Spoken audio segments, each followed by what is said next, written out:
Hey guys, in this video I'm going to go over 5 simple steps to help get a good night's sleep.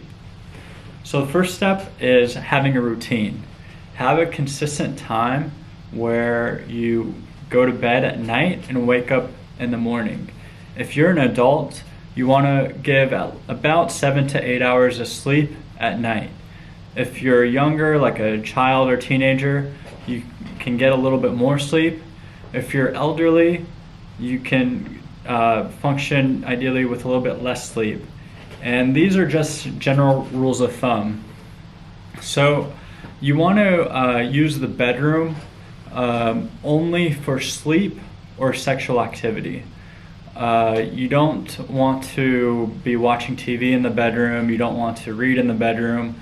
You don't even want to take naps during the day. And so the idea behind this, or at least the idea that I thought of behind this, is based on a Nobel Prize researcher in early 1900s. His name is Ivan Pavlov. He's a Russian physiologist. He's well known for one of his experiments which helped to study classical conditioning, in which he had a dog, and he'd give the dog food. And every time he'd give the dog food, he'd ring a bell when giving the food. And so eventually the dog, when he heard the sound of the bell, would think that food was coming, and his body would actually change accordingly. Like he would start salivating, and his digestive system would start running because the dog thought food was going to come just with the sound of the bell. So with that premise, also you want to use the bedroom only for sleep to get your brain thinking that when you go to the bedroom, it's bedtime and it's time to sleep. And so that's why it's really important to have this steady routine and to use the bedroom only for sleep or sexual activity. So be sure to stick with a bedtime routine the best you can. For example, if you're lying in bed for 20 minutes and you can't fall asleep, don't keep tossing and turning and waiting for hours as a clock goes by and you can't fall asleep, but get outside the bedroom, do something calming like listen to soft music, read a book, take a shower, and then go back to bed when tired. So the first step we talked about was having a bedtime routine. Second is do not worry, do not fret, it only causes harm. That's in Psalm 37:8. If the routine is messed up for any reason, like you have to stay up late working on a deadline or a project or an assignment, or spending time with family or friends or loved ones, whatever it is, don't worry, don't get all worked up that you are having less sleep, so you're not going to function the next day and you're going to be nervous or irritable or whatever. Because the more you get worked up and think about that stuff, the more it's going to be anxiety provoking and the harder it is going to fall asleep.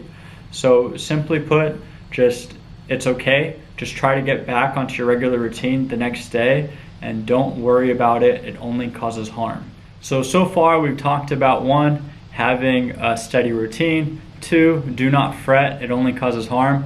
3, you want to be disciplined in your habits.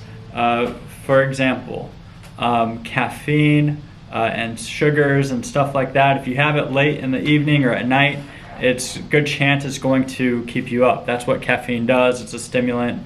Candy or even ice cream, a lot of those sweets can have sugar, and that may also be stimulating and keep people hyper or have more energy. So you want to be careful about having these later in the day. Also, you don't want to self-medicate with alcohol or cannabis or anything. You don't want to use those chemicals to help you go to sleep, because it may just cause more problems in the long run. So far we've talked about 1, having a steady routine. 2, do not fret, it only causes harm. 3, being disciplined. And 4, you want to be active. You want to try to expend your energy during the day, whether it's busy with stuff that you have to do, maybe it's exercising.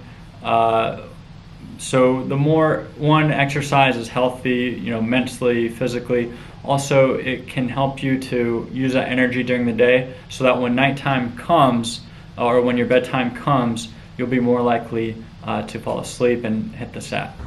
Also, try to get sunlight during the day as much as possible. Try to be awake during the day and be asleep at night, because your body has this natural circadian rhythm that sort of functions that way. I know there's some exceptions with people who work the night shift and things like that, so not all applies. In fact, that's the fifth point I want to make today, is there's always exceptions to these rules. There's many people who I've found very inspiring and to me in my life, and they are able to function with less sleep than what's typically recommended because they have so much passion and zeal for what they're doing, and just sleep is not an issue for them at that time. Other exceptions to this rule, for example, in a clinical depression, one's sleep may be off. They may be sleeping more than normal or less than normal. Also, one of the signs of clinical depression is if you wake up really early in the morning and aren't able to fall back asleep. So if that is happening to you and you're not enjoying life or you're not doing activities you enjoy, you should check in with your doctor for their recommendations. Another example is anxiety.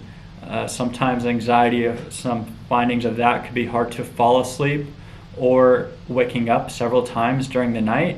So if that's happening to you and you feel like there's an excessive amount of anxiety or nervousness or worries during the day, then you may want to talk again with your doctor about treating anxiety. Some other things include sleep apnea. If you are snoring or waking up, choking or gasping for air, and have some other signs of sleep apnea such as obesity or hypertension, those may be important things to check in with your doctor and see if you should be referred for a sleep study, because sometimes if some things like that happen, people aren't getting enough oxygen to their brain, and that could be the cause of problem sleeping. Restless leg syndrome can also happen. If that happens, it may be important to get some iron studies checked and also discuss with your doctor about recommendations for that. Also, if you find that you have so much energy that you do not need to sleep and you're working on creative projects and creative activities, things like that, that could be a sign that you're having a manic or hypomanic episode. It may be a sign of bipolar disorder, so you should also want to check with your doctor with that. Lastly, if you're having recurring nightmares, that could be a sign of post-traumatic stress disorder, and it may be important to talk with a psychologist or a psychiatrist about the best ways to go about treating those nightmares. So those are some of the things that we do know about sleep. Again, just 5 simple points. Have a regular routine. 2, do not fret, it only causes harm. Be disciplined, be active, and there's some exceptions to every rule. So the brain, a lot of what happens with sleep, the brain, a lot of stuff goes on with the brain during sleep, and simply put, we just don't know everything about it. It's like one of the last frontiers we have, along with like the ocean or outer space. Scientists and researchers are still investigating all that stuff, and we may never know exactly what happens, but I hope you at least are able to learn some things through this video, and you can apply it into your life, and may help to have a good night's sleep so that your thoughts, your moods, your feelings are all intact and in line. Thanks.